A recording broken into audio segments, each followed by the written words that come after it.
Hi, I'm Dan. I run a successful fitness consultancy in London. I've also been a trainer for 10 years. Outside of London, I've worked in Sydney, New York and Rio de Janeiro. I work with actors and models, and I'm here today to give you some fitness tips. In this video, I'm going to talk to you about how to become flexible. Now essentially, if you want to become more flexible, you have to stretch. Now, it can get quite complicated. You have dynamic stretching, active, passive, PNF. There's all kinds of different types of stretching available to you. What you have to think about first is, why do you want to get more flexible? Is it for sport? Is it so you can do the splits? Is it not to get injured? Because that will actually affect what type of stretching you can do. Having said that, I'm going to show you some very sort of basic fundamental stretches and the kind of things you need to think about as you're doing them. I'm going to start off with the hamstrings, which are sort of tendons in the back of your leg. These are really easy to pull if you run a lot. I'm going to put my foot on the bench. I'm going to lean forward. And I feel it pull the back of my leg and also a little bit in my calf.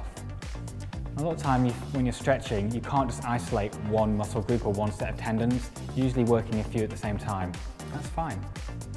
Now what I'm looking for a level of pain which is just about bearable. So if I had to scale it of 1 to 10, 1 being easy, 10 being excruciating, I'd go for like level 8 or 9. And once I've got that, I want to hold it.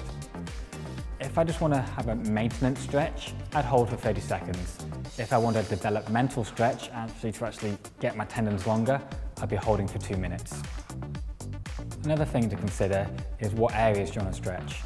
You can stretch your entire body, but the point is you should stretch where you're tight. Now for most people who sit down in an office all day, it tends to be their hips and back. So I'm going to show you an exercise which is really good for loosening up the hips in particular.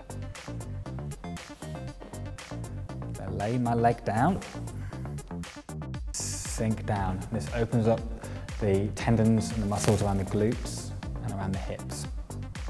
Again, I'm looking for about a 9 out of 10. And I hold for 30 seconds to maintain flexibility, or longer, up to 2 minutes if I want to increase flexibility. So 2 key things to remember.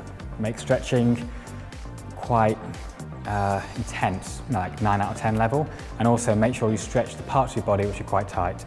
In particular, for most people, the hips, sort of this area, is much more important than stretching your shoulders or your forearms or your ankles. Another tip, take up yoga. It's fantastic for stretching out your muscles. And there are some tips to become more flexible.